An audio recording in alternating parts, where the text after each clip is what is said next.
Hello, my name's Jeremy Jams. I'm an artist. I live in New York, and today I'm talking about mail art. I learned about Ray Johnson from How to Draw a Bunny, and I was definitely excited by his ideas of corresponding with people, connecting. After I graduated college, it definitely shrank my network of people, and so I was able to keep in touch with them by sending works back and forth. I had some friends that moved to New York. We'd send envelopes and collage them and send elements that we could collage together. I joined some mail exchange groups. That was a great way to send things out and get things back from strangers. When I moved to New York in about 2012, I started Wallpaper Postcards. I didn't have a studio, I didn't really know anybody. I started screen printing postcards in my kitchen. I came up with this pattern and this idea that in this world we're all in this one big room together. The pattern itself references a net and an object caught within the net. This pattern continues to grow. The more people that respond to it, the more they're connected with everybody else that's in this network.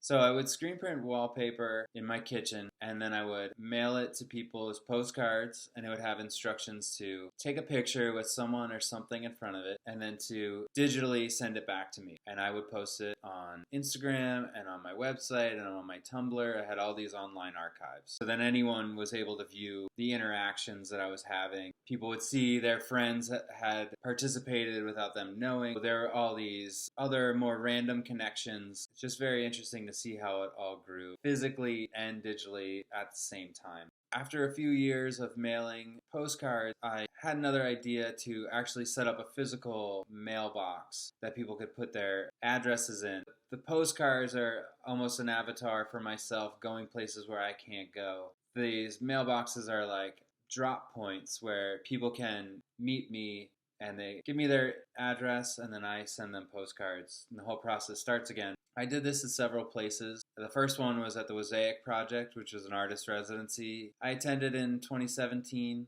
That one was, it's a tiny hamlet, so all the people that live in that area in Dutchess County in New York, it was a very localized group of people that I was getting responses from. I went up and did that before I attended the residency, and then I set up an installation called One Big Room, and I wallpapered 3 of the walls, and then another wall was just covered in responses. So the digital responses turned into wallpaper again. It was interesting because it was all spawned from mail art. The mail art could take on so many other forms.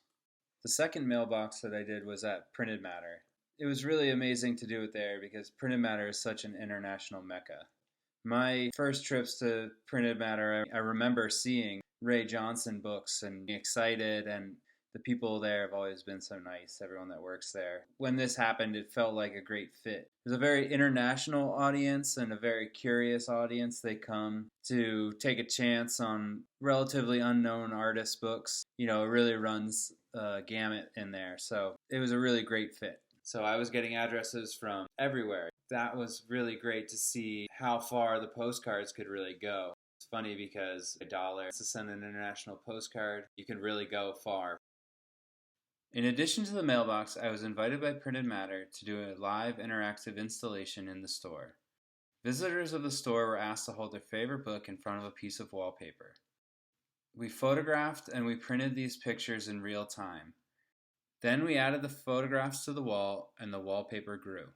The installation grew the more people participated with the project. The visitors of Printed Matter were brought together in one room to show a microcosm of the network in which we are all a part of. Since the project began, I've been able to have so many great interactions with people in person and online. So many strange connections have come up. I've received so many beautiful responses, people taking time to be a part of this project. It was only possible through sending art in the mail.